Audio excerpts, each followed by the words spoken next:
In yet another case of Republicans trying to take credit for things that they didn't do and actually voted against, Representative Pete Stauber, Minnesota, claimed that he had helped secure funding to repair a bridge in the northern part of the state.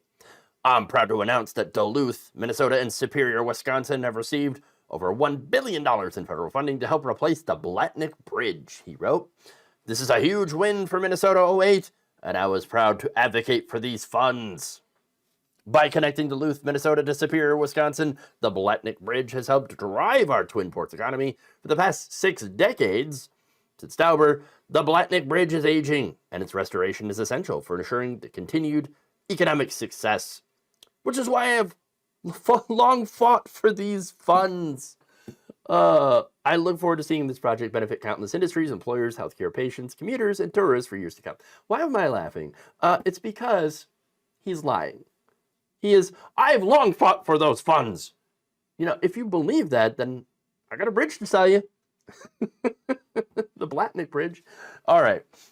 No. Democratic Representative Tim Walz pointed this out on X, formerly known as Twitter, saying, quote, oh boy, I hate to talk politics when there's good news to celebrate, but this is too brazen to ignore. Mr. Stauber voted against every screw, steel beam, and concrete pier in this bridge. Luckily, POTUS worked with Stauber's colleagues and got it done without him. Thanks, Joe. So what is he referring to? Well, Biden's Infrastructure Investment and Jobs Act, which some Republicans voted for, many voted against. One of the ones who voted against it was Representative Pete Stauber. In fact, there's more. He didn't just vote against it, he advocated against it. In a November 2021 press release statement he made when the bill was passed, he wrote, regrettably, Nancy Pelosi and other Democrat leaders made it abundantly clear that the $1.2 trillion Senate infrastructure bill is inextricably linked to their bloated multi-trillion-dollar tax and spend package. I will not be complicit in paving a destructive and irreversible path towards socialism. Yes, that's right. Socialism. In Venezuela. Of course. Everything's Venezuela. Everything's socialism.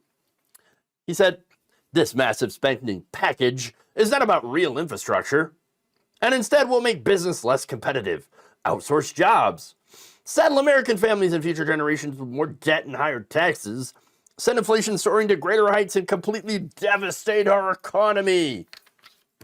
Well, that was a statement on the infrastructure package that helped fund the bridge. What happened, Pete? I thought this bill was socialism. Why are you taking credit for socialism? What are you some kind of pink-haired communist? Are you pinko? Brazen liar. Brazen. Absolutely. Wow. And by the way, it's not the first time that he's lied and tried to take credit. In 2022, TwinCities.com pointed out, Stauber announced nearly $9.4 million in federal grants to airports throughout northeastern Minnesota, even though he voted against the $1.2 trillion infrastructure bill that funded the grants. Because, of course he did. Of course he did. His colleague, Representative Tony Gonzalez of Texas, also denounced this bill and said it will lead only to more spending for the Democrats in this flailing administration. He then praised an ecosystem restoration plan for the West Side Creeks, which relied on a $75 million grant from the infrastructure bill. Another example, House Majority Leader Steve Scalise touted flood control measures that were funded by the bill, even after he had voted against it. This is really something. No matter how often Republicans do this, I'm still amazed that they think they can get away with it. Like, that nobody's going to call them out for their bullshit. I mean, you know what, though? They're right about one thing. It will, lead to more spending on stuff we need. The United States has aged infrastructure. We got bridges that are falling apart, okay? There's lead in the water. You got places in Louisiana that don't even have, like, a sewage system, indoor plumbing, all right? And these Republicans, by the way, like when you try to pass a bill that actually addresses it, they're like, socialism, indoor plumbing, socialism. It's all socialism. People are flushing toilets 10 times, 15 times. That's if you're lucky to have socialist indoor plumbing. Here's the thing, though. Republicans, they love these bills. Why? Wait. They're out there saying how much they hate them and how it's going to lead to socialism. What's going on here? Well, look, they love it because this hands money to big corporations that do these projects. Okay, there are these a lot of these projects end up like dealing with companies that have to bid on them. All right, and then sometimes there are the no bid contracts. So these companies maybe might be linked to certain politicians that will end up getting business and doing these infrastructure repairs in the state at oftentimes bloated prices. So there's an issue there with that. Okay. Now, these companies, they get the money, they do the projects, and then, of course, Republicans who would vote against the bill will take credit for it. And look, they know that it's going to pass, even if they vote against it.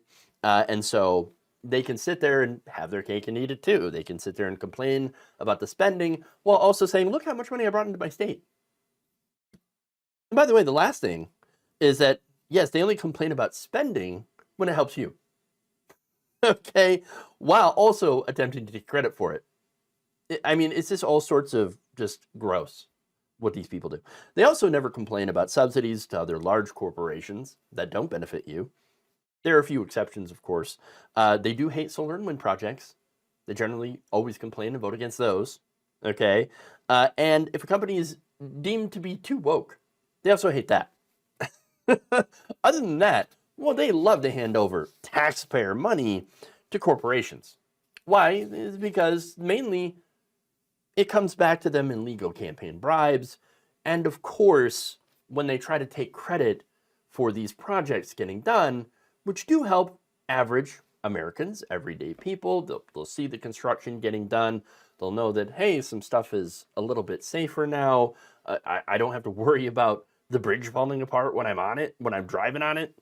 Great, wonderful. Oh, you did this? Okay, great. I'll vote for you again because you're helping the community.